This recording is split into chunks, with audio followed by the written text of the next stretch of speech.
চৰাৰ বিহু বুলি ৰাইজ আপোনালোকে হয়তো ভাবিছে যে বিহুৰ মঞ্চত অসম সাহিত্য সভাৰ এখন বেনাৰ ইয়াত লোৱা আহিছে। আমি আপোনালোকক জনাওঁ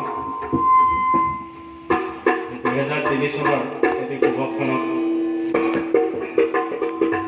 অসম সাহিত্য সভাৰ অন্যতম শাখা কপিলীগড় শাখা সাহিত্য সভাৰ জন্ম হয়।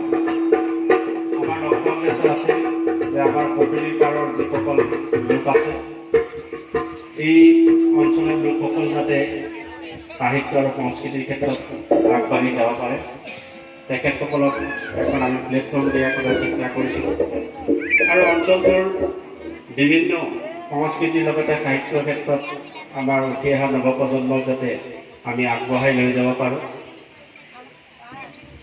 অসম সাহিত্য সভাক যাতে আমি শক্তিশালী কৰিব পাৰোঁ, সেই লক্ষ্য উদ্দেশ্যৰে আমি যমুনামুখত 2003 চনত কপিলীৰ ইপাৰ সিপাৰ সকলো লোককে সামৰি এই কপিলীগড় শাখা সাহিত্য সভাৰ জন্ম হৈছিল। আৰু এই শাখাই আমি প্ৰত্যেক মাহতে এটি আড্ডা অনুষ্ঠান পাতোঁ। আড্ডা অনুষ্ঠানটো পাতা আমাৰ লক্ষ্য হৈছে যে আমি কপিলী পাৰৰ ইপাৰ সিপাৰৰ বিভিন্ন ঠাইত গৈ বিভিন্ন গাঁৱত গৈ আমাৰ আড্ডা অনুষ্ঠান হয়। সেই অঞ্চলৰ ছাত্ৰ ছাত্ৰীসকলক নৱপ্ৰজন্মসকলক বা যিসকল সাহিত্য সংস্কৃতিৰ লগত জড়িত ব্যক্তি তেখেতসকলক উৎসাহিত কৰি আগুৱাই দিয়াৰ লক্ষ্য উদ্দেশ্যৰে আমি এই আড্ডা অনুষ্ঠান কৰোঁ। আমি যোৱা কিছুদিনৰ পৰা আমি গোসাইগাঁৱৰ যথেষ্ট সংখ্যক ব্যক্তিৰ লগত যোগাযোগ কৰিছিলোঁ। আপোনালোকৰ চিনাকি চৰ্দাৰ শ্ৰীযুত অৰুণচন্দ্ৰ বৰাক আপোনালোকে চিনি পায়, তেখেতে যোগাযোগ কৰিছিল যে আমাৰ এটা হেঁপাহ আছিল যে আমি গোসাইগাঁৱত কোনোবা এঘৰৰ চোতালত এদিন আমি এটা আড্ডা অনুষ্ঠান পাতিম। কিন্তু আজি বিহু সমিতিৰ ৰাইজসকলে আজি আমাক মাতিলে বোলে আহক, ইয়াতে যিহেতু আমাৰ অঞ্চলৰ ৰাইজখিনি থাকিব তাতে আপোনালোকৰ লক্ষ্য উদ্দেশ্য বা আপোনালোকৰ কি ক'বলগীয়া আছে ক'ব। আমি বিশেষ দিবলৈ নকৰোঁ, বিহুৰ বতৰ আপোনালোকে থাকিব।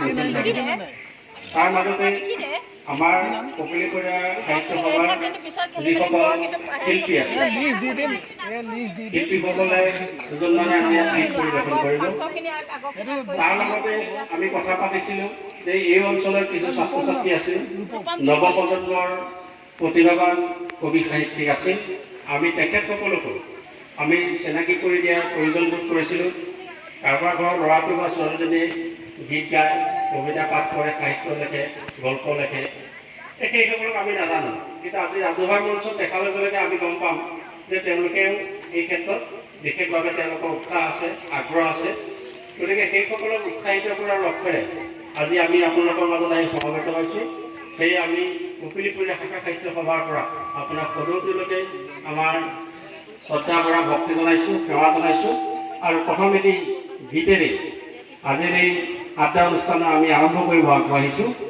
গীত পৰিৱেশন কৰিব অৱসৰপ্ৰাপ্ত শিক্ষক, শিল্পী, প্ৰেৰণা বঁটা প্ৰাপক আমাৰ অতি শ্ৰদ্ধাৰ শ্ৰীযুত মীৰাৰাম বৰাদেৱে। মই তেখেতক গীত পৰিৱেশন কৰিবৰ কাৰণে অনুৰোধ ৰাখিছোঁ। ধন্যবাদ। কপিলীগড় শাখা সাহিত্য সভাৰ আজি মাহেকীয়া আড্ডা অনুষ্ঠানৰ আৰম্ভণিতে মই বহুত পুৰণি গীত এটি গাম, যিটি গীত বলিউডৰ প্ৰখ্যাত শিল্পী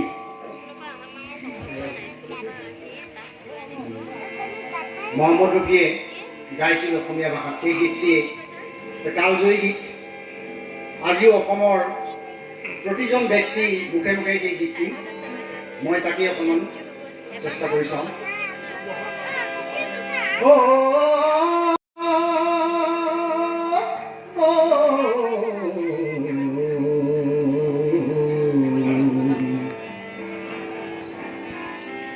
অসমীৰে চোতালতে ৰদালিয়ে চেনেহতে মৰমৰ ফাকুতে ৰঙতে নাচে পখিলী মাথোমুখে হাত গাউলি, মাথোমুখে হাত গাউলি।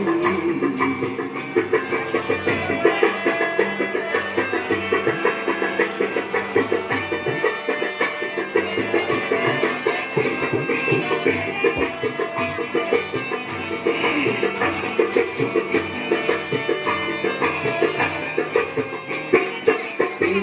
নীলা পাহাড়কে ঢালি নিয়ে কথা পাতে জুড়িটির কাহতে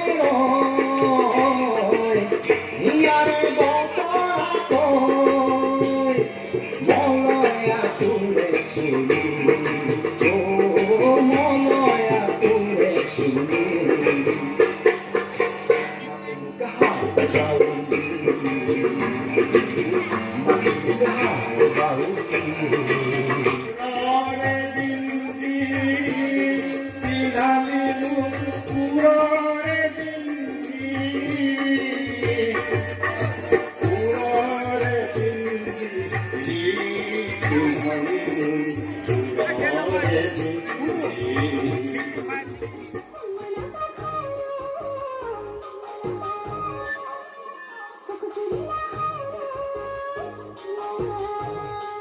আমি তেওঁলোকক এটি কিতাপৰ টোপোলা প্ৰদান কৰিম। প্ৰিয়াসী মহন্ত আহিব লাগে। আমি তেওঁলোকৰ উজ্জ্বল ভৱিষ্যত কামনা কৰিছোঁ আৰু আশা কৰিছোঁ তেওঁলোকে ভৱিষ্যতে এগৰাকী সুনাগৰিক হৈ যাতে অসমীয়া ভাষাৰ কাৰণে অসমীয়া জাতিৰ কাৰণে তেওঁলোকে মানে জীৱন পাৰ কৰি কাম কৰি যাব, তাৰ বাবে মই তেখেতসকললৈ এতিয়াই মই তেওঁলোকক তেওঁলোকক মই অনুৰোধ জনাইছোঁ। জনম বুলি জগতখন বিহুৰে লগনি অমোৰ ধৰিত্ৰীয়া চৰণতে দিবা ঠাই খেতিয়কৰ বিস্তাৰ নাই মাটি দিলে অসহায় দয়া কৰা দয়া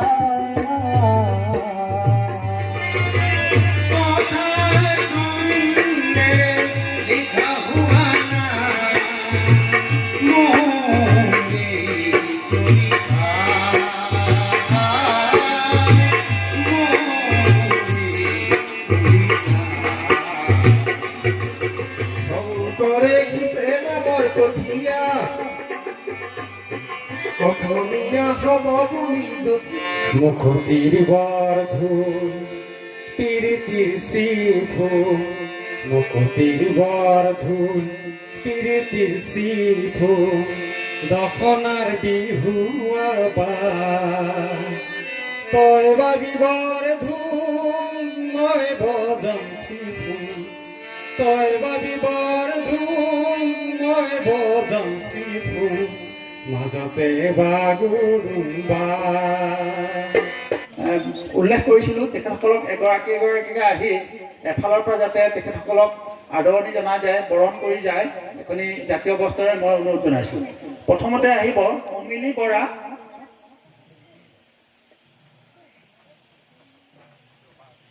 এই অমিলি বৰা। তাৰপিছত আহিব সৰস্বতী বৰা,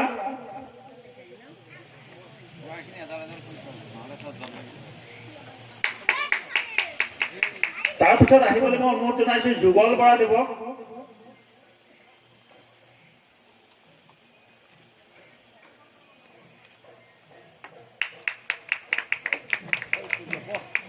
তাৰপিছতে মই ৰোমান কলিতা দেৱক মঞ্চলৈ আহিবৰ বাবে অনুৰোধ জনাইছোঁ।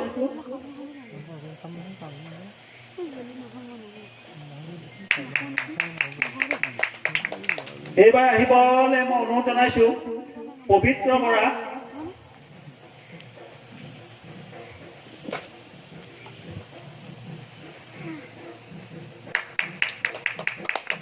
মই পুনৰবাৰ অনুৰোধ ৰাখিম বিশ্বজিৎ বৰালৈ, তেখেতক মঞ্চলৈ আহিবৰ বাবে অনুৰোধ জনাইছোঁ।